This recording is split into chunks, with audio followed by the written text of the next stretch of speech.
যুধিষ্ঠির বললেন, পিতামহ, রাজাদের পক্ষে কোন কার্য সর্বাপেক্ষা ফলপ্রদ? ভীষ্ম বললেন, ব্রাহ্মণ সেবাই রাজার শ্রেষ্ঠ কার্য।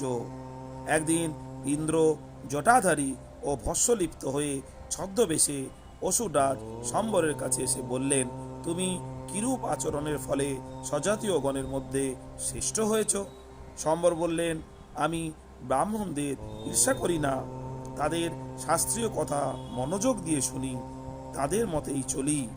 আমি ব্রাহ্মণদের নিকট অপরাধী হই না, সর্বদা তাদের পুজো করি।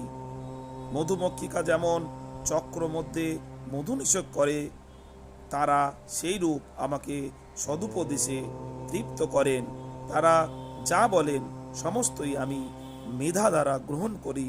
এই কারণেই আমি তারাগণের মধ্যে চন্দ্রের ন্যায় অসুরগণের মধ্যে শ্রেষ্ঠ গণ্য হই। যুধিষ্ঠির বললেন, অপরিচিত, দীর্ঘকাল আশ্রিত এবং দূরদেশ হতে অভ্যগত এই ত্রিবিধ মনুষ্যের মধ্যে কাকে সৎপাত্র মনে করা উচিত? কাকে দান করলে উত্তম ফল হয়? ভীষ্ম বললেন, তুমি যে ত্রিবিধ মনুষ্যের কথা বললে তারা সকলেই সৎপাত্র। তাদের কেউ গৃহস্থ, কেউ সন্ন্যাসী, তাদের সকলেরই প্রার্থনা পূরণ করা কর্তব্য, কিন্তু ভৃত্যদের পীড়ন করে দান করা অনুচিত।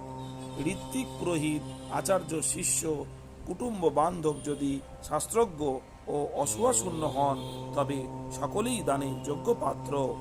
সাবধানে পরীক্ষার পর দান করা উচিত।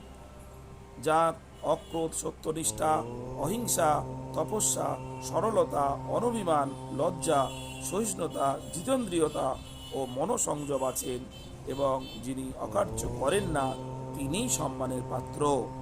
যে বেদ ও শাস্ত্র মানে না এবং সর্ববিষয়ে নিয়মহীন, সে অসৎপাত্র। যে ব্রাহ্মণ পণ্ডিতাভিমানী ও বেদনিন্দক, নিরর্থক তর্কবিদ্যায় অনুরক্ত, সভায় হেতুবাদ দ্বারা জয়ী হতে চায়, যে কটুভাষী, বহুবক্তা ও মূঢ়, তাকে কুকুরের ন্যায় অস্পৃশ্য জ্ঞান করা উচিত। শ্রোতাজন, ব্রাহ্মণ সেবা কারা করেন এবং ব্রাহ্মণদের সদুপদেশ কেন শোনা উচিত, তার শাস্ত্রীয় ব্যাখ্যা শুনলেন। শ্রোতাজন,